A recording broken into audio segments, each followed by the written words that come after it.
Yun. So, siyempre, hiniram yung motor natin ng bayaw ko. Naligaw. Madalang balot. Ayun o. Uy, gago. Yan ang tapos yan. Siyempre, kakataos bumembag sa balot para makabawi-bawi. Ilan yan? 3. Ba? Sabay kape.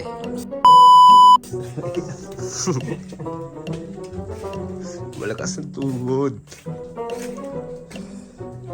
Wala lang, ganito lang kami pag naka-duty ako, yung kuya-kuyaan ko na bayaw ko, yung sinasamahan niya ako.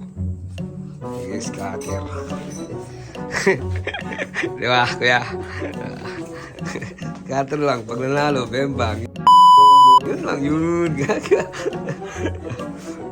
So yan, bukas samahan nyo ulit kami, mag-iinom kami bukas. Papakita ko sa inyo yung mga kailugan ko. Hanggang dito muna. Paalam!